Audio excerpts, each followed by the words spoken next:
If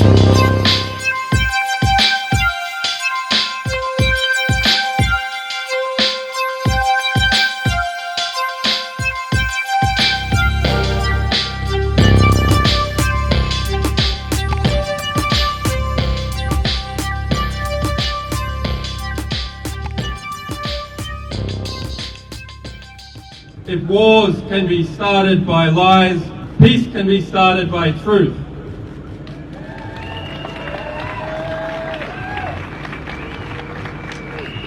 So that is our task, and it is your task. Go and get the truth.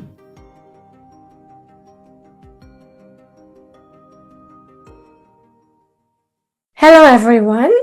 Today is July 2nd, 2026.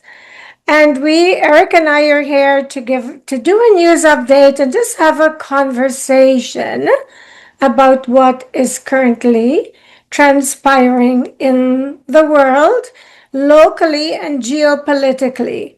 Eric is a geopolitical journalist, and he will bring us up to date on what's happening geopolitically from all of the research he has done. I'm sure, as always, you are getting stories from the mainstream media. Do you know how I feel about that? Because I tell you every time I do a show, it's not news. It's propaganda prepared to control, deceiving us. And I've always heard this saying growing up, the truth will set you free. Well, I'm going to just change it up a little bit. And this is my version of that saying. The truth can set you free. But it depends on you and how receptive you are and what you choose to believe or how much you are interested enough to go check for yourself. Because I always say, and this I strongly believe, we live in a world now where we have so much access to information that all you need are a few little nuggets. And if you go and do the research, and I'm sure some people think, well, where do I go to do the research? Well, not mainstream. There are several other news sources where you will get the truth. And I believe it's important, especially at this time in our lives. If we don't know, we can't protect ourselves. And I know I'm beating the same drum every time we come on, but I'm hoping this is getting true to you because I really believe if the dots are not connecting and it's not making sense, then we shouldn't believe it. But that's just me. Of course, it's your prerogative to choose what you want to do. So, Eric, after all that, welcome back. And I'm going to tell you a story Tell us. About a U.S. president. Since it's the 4th of July, I'm going to tell you a story. So once upon a time, there was a president who is probably arguably, he's my second favorite president, but he's close to first. It's George Washington. Big George is number one, but number two is Teddy Roosevelt. One great story. Weren't you still in heaven when they were presidents? Yeah, I probably, but Teddy Roosevelt, he is one of my favorites because of even me looking back, and I just covered this on my podcast. I did like my top 4 favorite presidents and told some interesting facts about each one of them that a lot of people don't know because we don't teach these things in the history books. And it was George Washington, Teddy Roosevelt, Andrew Jackson, and Ulysses S. Grant. Those are my top 4 favorite presidents. And one thing that it struck me in the middle of the podcast was I was like, whoa, these guys just oozed masculinity. I don't even have a clue what masculinity is compared to hearing these stories that these guys, who they were as men. And they carried a country. And they were only like in their 30s and 40s. But anyway, Teddy Roosevelt, he's getting ready to do a speech, right? He gets shot before they tried to kill him, and he gets up. And he's bleeding in his chest, and he's like, I'm giving this speech. He gets up with a bullet in him and he's bleeding, and he gives a 90-minute speech. And at the beginning, he opened it up and said, it's going to take more than that to kill a bull moose. And he gave a 90-minute speech with a fresh bullet stuck in him, and he's bleeding. That is the kind of stuff, like the stories that we've learned from our past presidents, that I think that we need to go back and relook at the amount of fortitude that these men emitted to keep this country together, the fights that they had to endure to keep this country together, because the British did not just walk away easily. And that's something I think that we need to really appreciate as we look at the 4th of July and look at the history of this country, the blood, sweat, and tears that these guys went through. Teddy Roosevelt also had a pet hyena at the White House. Facts. Wow. And a bear. He had a bear too, and a one-legged rooster. Amazing. So I have never heard that story. It's fact. Well, we're out of time, and I'm glad you shared that. But before we go, I want to ask you this question. Where did we go wrong? Where did we go from that to what we've got now? How and where? John F. Kennedy. JFK? When we empowered the CIA to have more power than a sitting U.S. president, that's where we went wrong. And JFK did that? No, JFK's dead because of it, but that was where I think it started. When they killed him. Well, guys, George. sometimes I don't want to end these conversations because, as you can tell, Erik is a source of lots of great information, which is why I love bringing him on when he can spare the time. He's quite prolific in many, many ways. And I haven't mentioned his book lately, but he referenced it tonight. He said everything he predicted in his book is coming alive now, pretty much. If you have never read Erik's book, I'd encourage you to get it, because right after he published it, he came home to a bullet in his door, and he got a call from who, Erik? Tell them who called you from England and what they told you. God save the Queen. Who called you and what did they threaten you? It was an office in Liverpool. They actually called my parents. And my dad called me right afterwards, and he was like, somebody from Liverpool, England just called me looking for you. And so he gave me the number, and I called him. And they're like, this is the misinformation. It was a woman. And she said, this is the misinformation board for Great Britain. And we were just letting you know that your book has offended the crown and you are banned from British territories. So guys, when do they go to that extreme, right? Whenever you're getting this kind of pushback, it's that in itself is a statement. And the message I get from that is, you are exposing us and you're going to pay for it. So go get Erik's book, and Erik, tell them the name and tell them where they can find it. It's called The Swiss Effect. You can't miss it. It's got a picture of the Swiss flag on the front that's being shadowed in darkness, foreshadowing. And you can get it at Barnes & Noble, Walmart. I think Kmart's still carrying it. Amazon has it. You can probably get it on sale at Amazon by now, since it's been out a couple years now. So it's there. Erik, I think we didn't do a show last week because we were both otherwise occupied. And it's a week after, but I feel like so much has happened. I don't know where to ask you to start. You know what? I think we can probably table what's happening with the war. And then if we have enough time, we could discuss everything else that is happening that you think people should be caught upon. Well, I think the war is in limbo. I mean, it's nothing's being done. They're Steve Witkoff and Jared Kushner have been meeting with the Qatari peace delegation and the Pakistani peace delegation. We're going to have to go back to war with Iran. I don't think we can get out of it. Iran's just not willing to agree to anything. They don't it's just a game to them. Am I missing something? Weren't we in agreement and Trump was going to go to Switzerland and they were ready to sign the deal? So they were cooperative then. So what? Yeah, there's a signed deal, and then they decided to start firing on ships out in the Strait of Hormuz. So I read some places where right when the deal was signed, Israel attacked.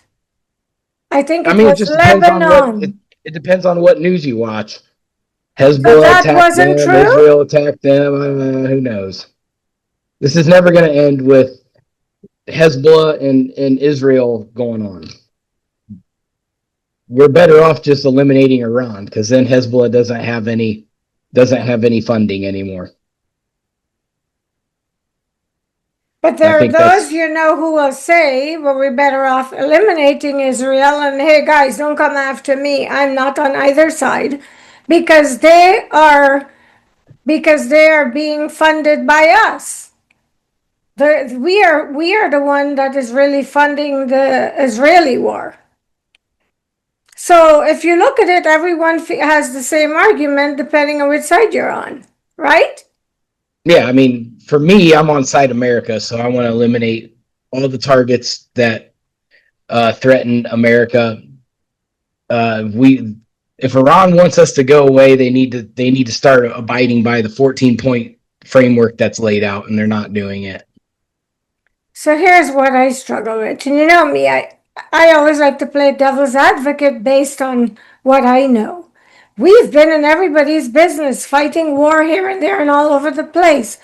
And I'm not saying that some of those wars weren't justified, but this one with Iran, and a few of them, including the one with Gaddafi, I don't know that we actually had a war with him, but we took him out. And as I'm going down the rabbit holes and connecting the dots from reliable sources, it's none of what we were told. So my question is, you think that we're going to end up going back to war? What's causing the delay, if that's how you feel? Iran wants to continue to utilize their proxies. They want to continue, like we wouldn't care about. President Trump doesn't really care about what's happening between Israel and Lebanon. That's their own issue. They have to solve that. What President Trump is hyper focused on is Iran. And every time we take a step, and if you pay attention to Iran's behavioral pattern, they do the same thing every time. They'll make a peaceful agreement, and then within 2 days, they're going to go blow up a defenseless ship out in the strait. And then we're right back to ground zero again. This is the game that they're playing. They're using this Israel thing as an excuse to shoot stuff that can't shoot back out in the ocean. So this is a problem, and that's why I don't think this is going to get concluded peacefully, because I don't think Iran has any intentions on solving this problem. So is the Strait of Hormuz open or closed? I mean, Iran says that people need to pay a toll. Trump says no. So I don't know. You've got 3 separate sets of media over there. Well, 4. You've got Gulf media that says one thing. You have the Iran media that says one thing. You have global leftist media saying one thing, and you have global rightist media saying one thing. So how is a human being on this planet supposed to know what the real news is? And I think it's designed to do exactly that, to keep us confused and uninformed, so we don't know exactly what I said at the beginning of the show. Right. We don't know what's going on, so we don't know how to protect ourselves or what we need to do to stay, fed and clothed at this time, because my gut feeling tells me some difficult things are ahead in the not too distant future. So Erik, you've been hitting up the global scene. What is the new geopolitical hot topic?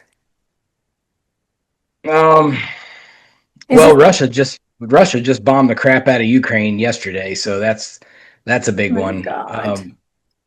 It, it wasn't a very nice time. What triggered that? Ukraine bombed Moscow. And Ukraine, if you follow the dots with that, it all goes back to the same place. Yeah, Barack Obama.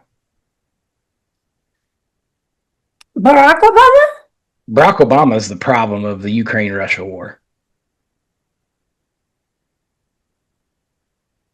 I'm speechless. Sometimes I don't know what to say.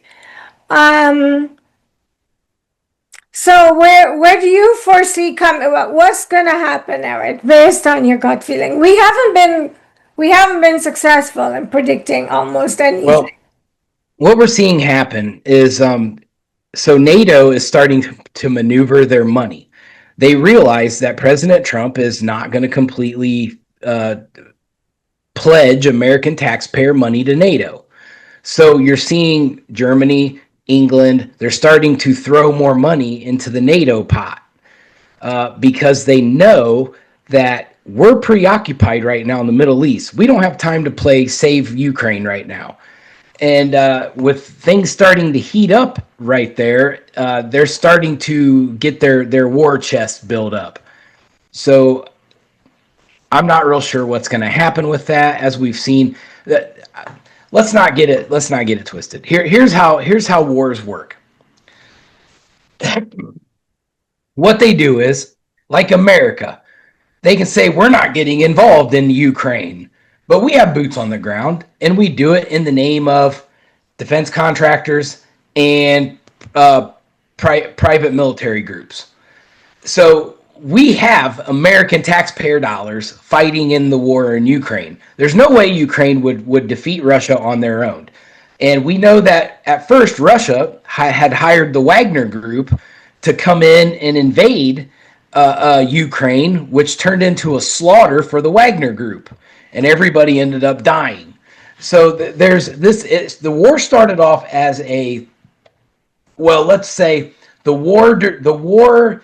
This part of the war that started during the Biden administration was, because this goes back way further than that. But this started off as a private military war against Ukraine. So that way they could use plausible deniability. They do it all the time. America does it all the time. I worked for a private defense contractor that did the same thing. We were doing things and that we had immunity for, and just so the government could say, hey, we're not doing it, some company's doing it. So that's how they get away with doing things. They can go do evil things all over the world and say that's not us. The American government didn't do it, but we contracted this group over here to do it for us. So that's how these things work. I've seen it happen a bajillion times over. So what's going to happen out of this war? Probably more dead people. This could go on for a century. This could be one of those wars that goes on for a century. The war between Ukraine and Russia. Yeah.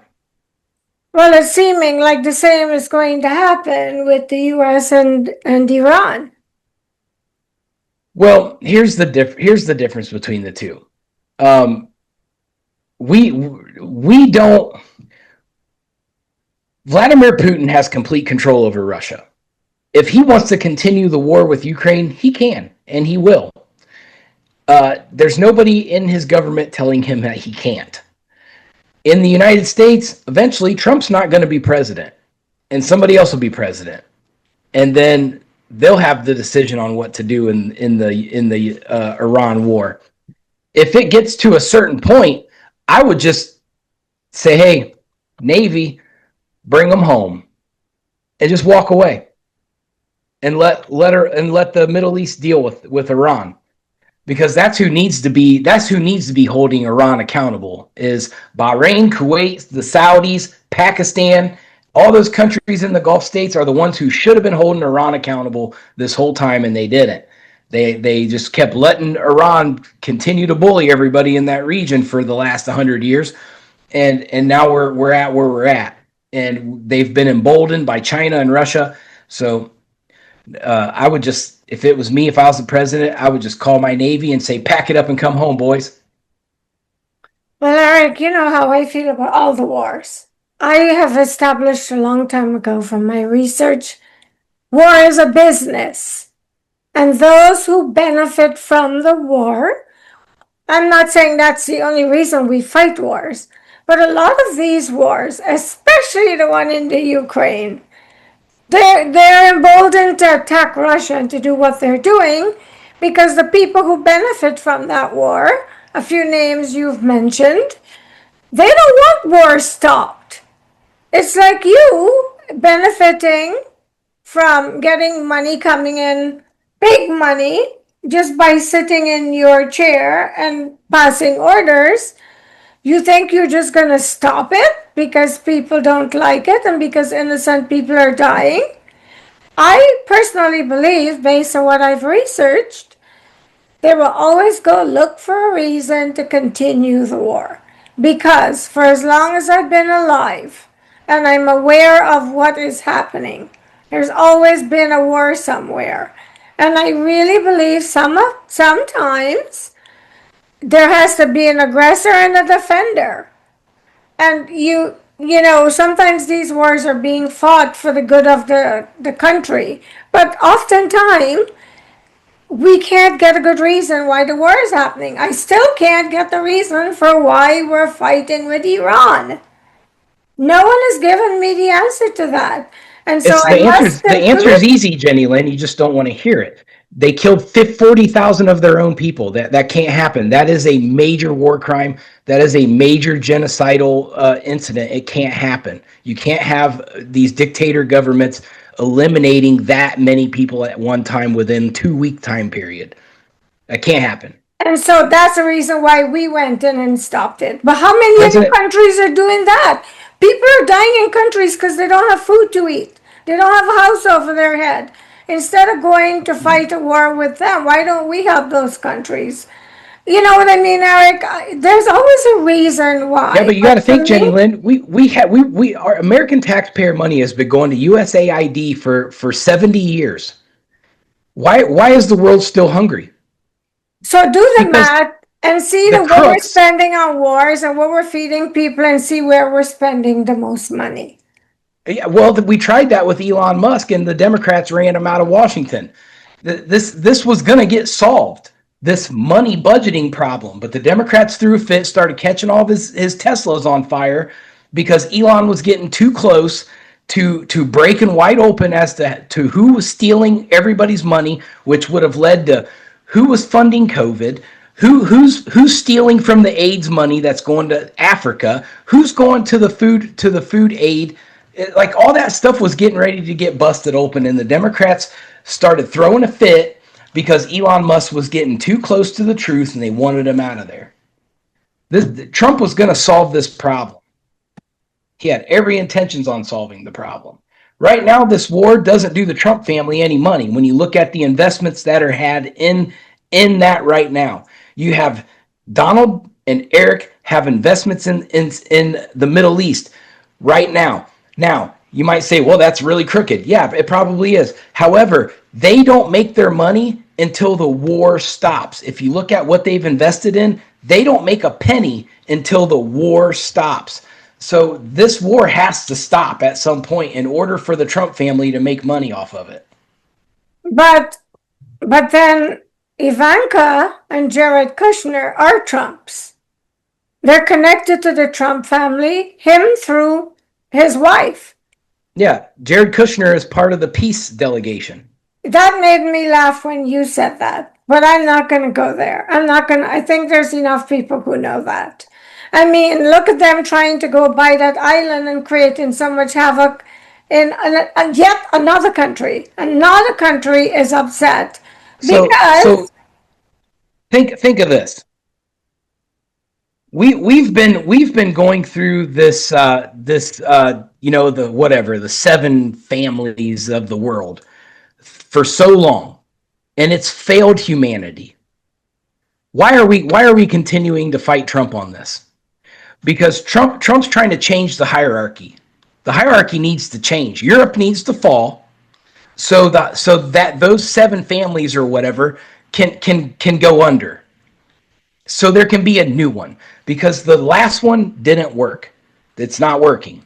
Humanity has hit an all-time low under all of these big families that have been running the world for all these years. Trump's trying to replace that. He's trying to crumble the whole entire system, because Trump saw what I saw when I wrote my book, The Swiss Effect, and it's all coming true. It's still coming true. This book is still coming true. And it's the structure has to go down.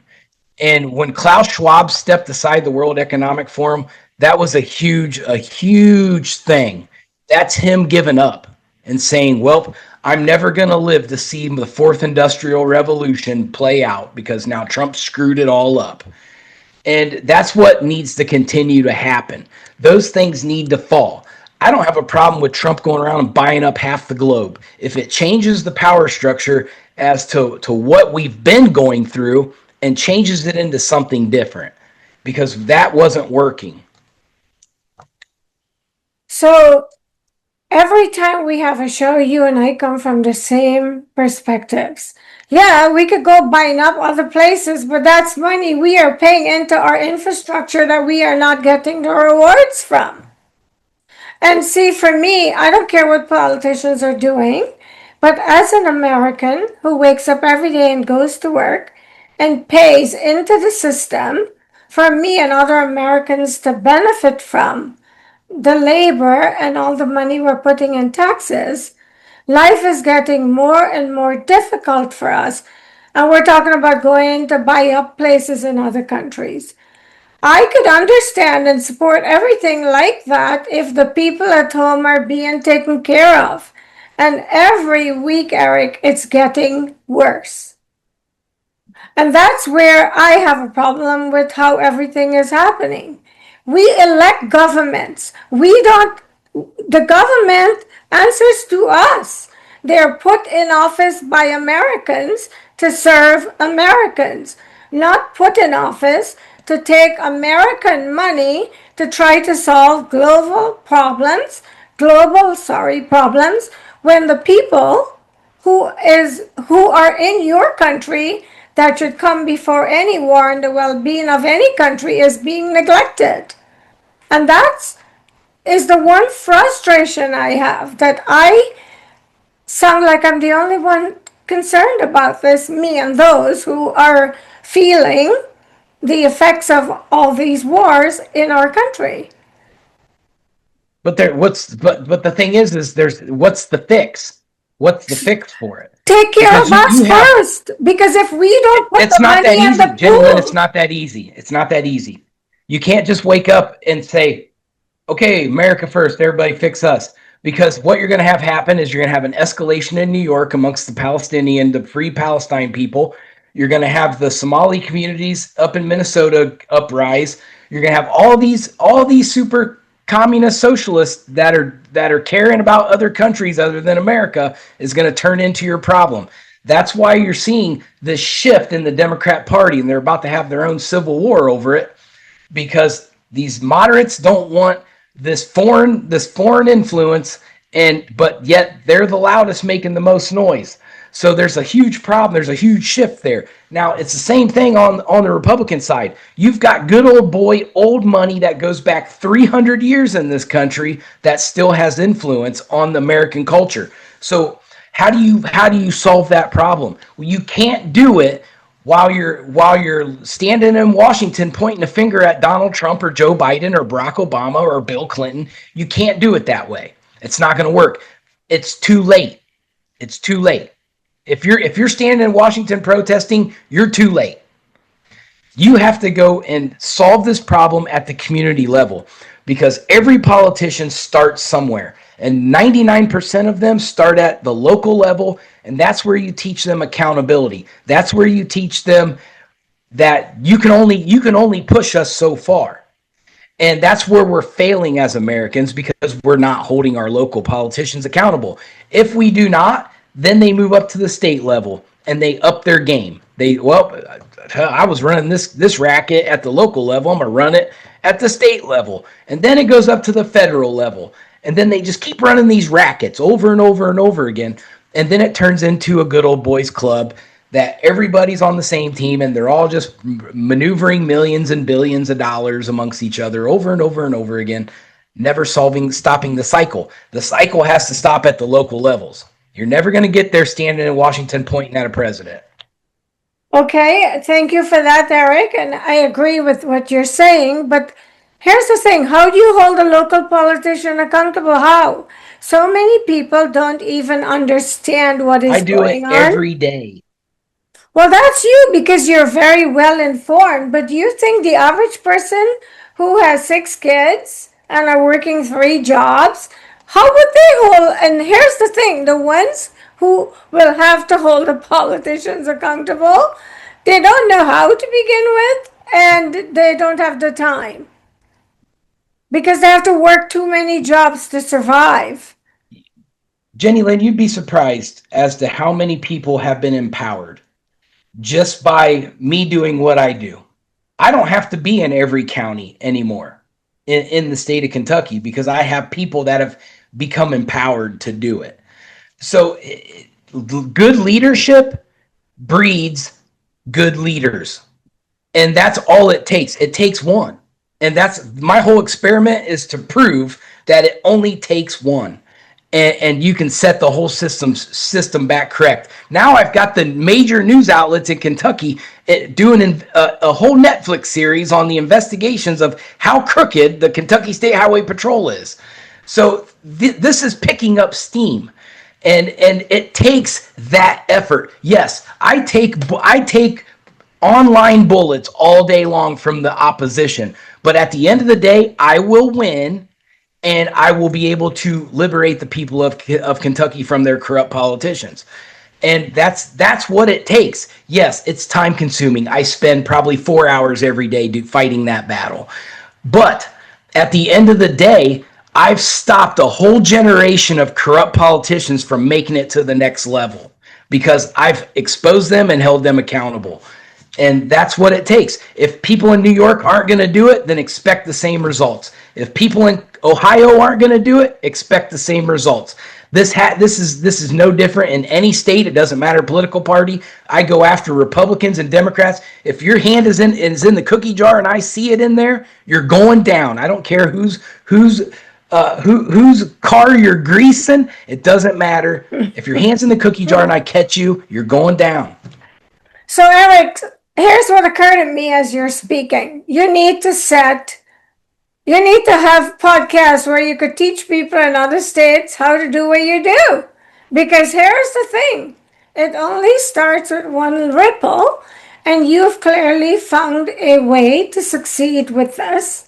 So now if we're going to clean up the country, you have to find all the Eriks around the country, who want to effect change like you are doing, and you guide them.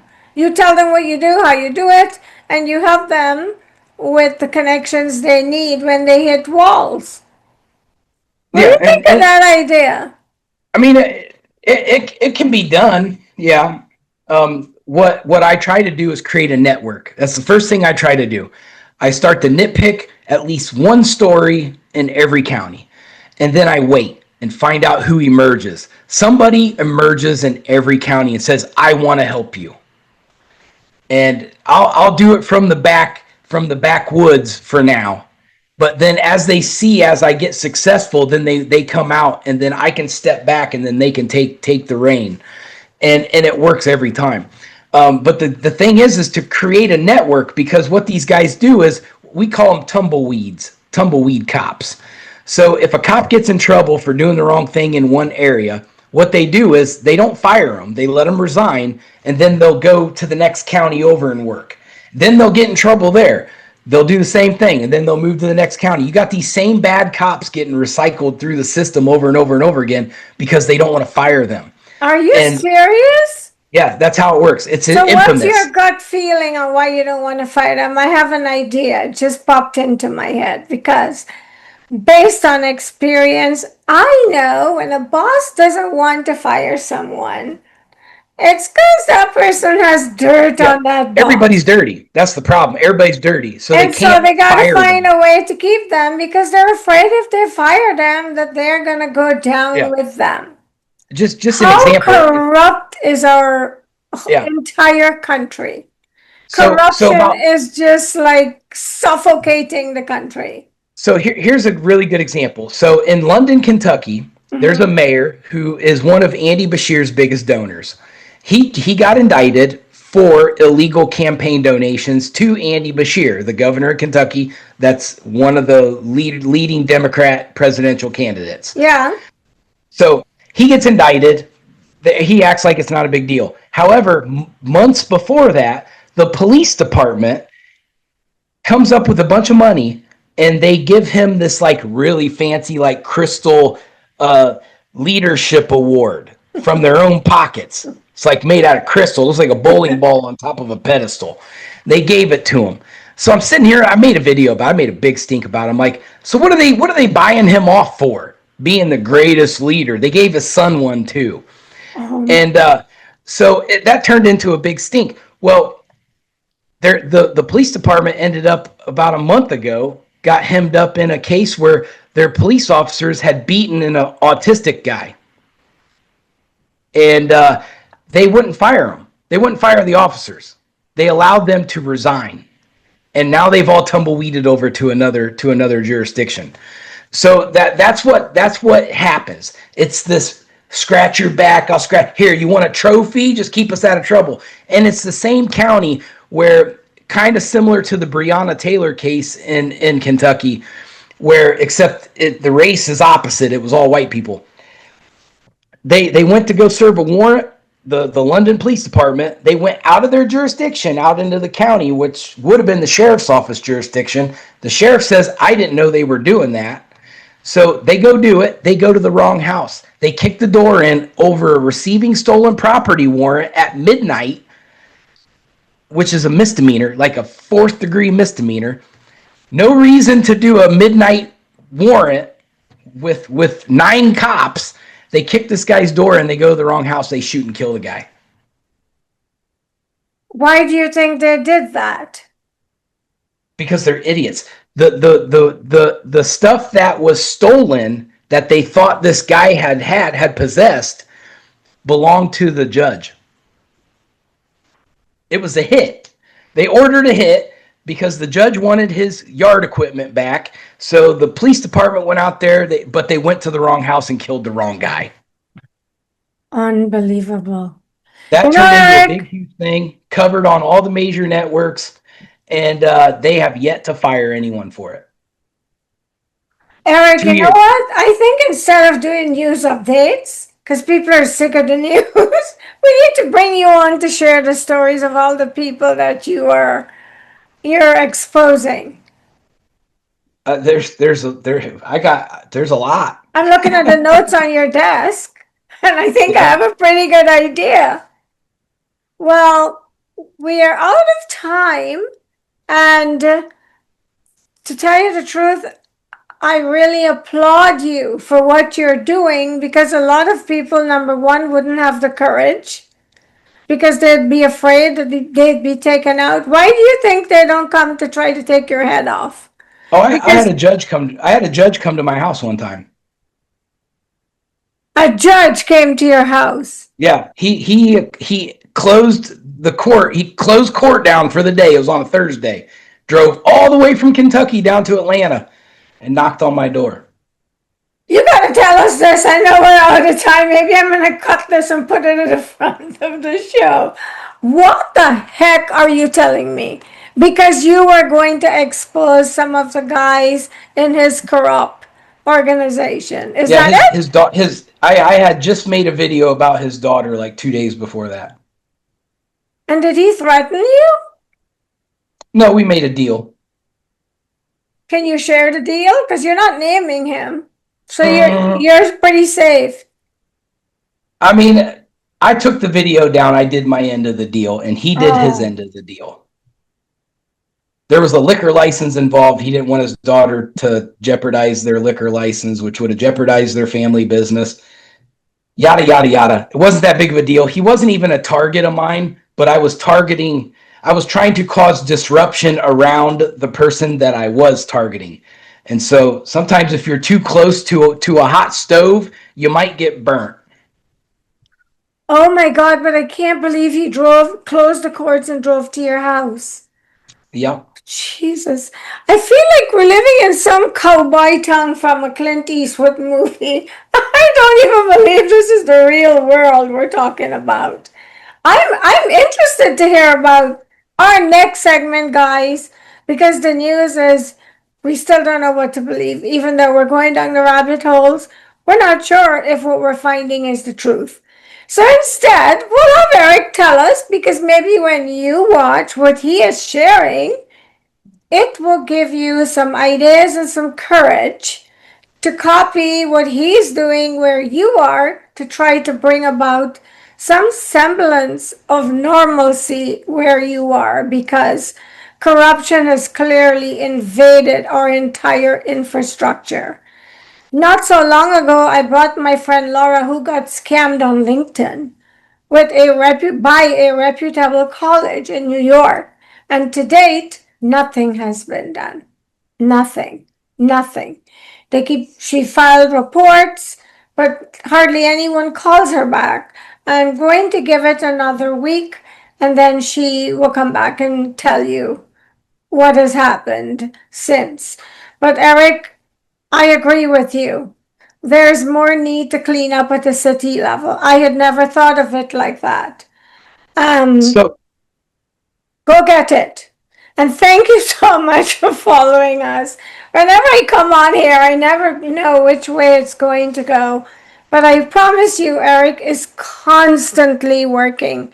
I have to text him 5-6 times a week. Erik, don't forget, do you have any time to fit me in this week? That's how hard he works. And he has a regular job, and he's helping a lot of people. And I really love him because he is truly fired up for change. And hats off to him, because he courageously goes forth, puts his, on the line to create a better world. But he's one man, so he can't change the whole world, although I'm trying to get him to do that. But we can all learn from what he's doing and create similar changes in our immediate environment and communities, because we want to have a better life.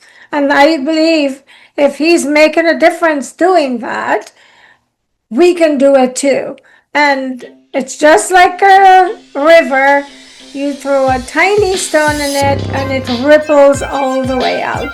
And could you imagine if we throw many stones? That's how we will change things from what they are. So we'll see you next week. Hopefully Erik can fit me in again. And thank you for watching.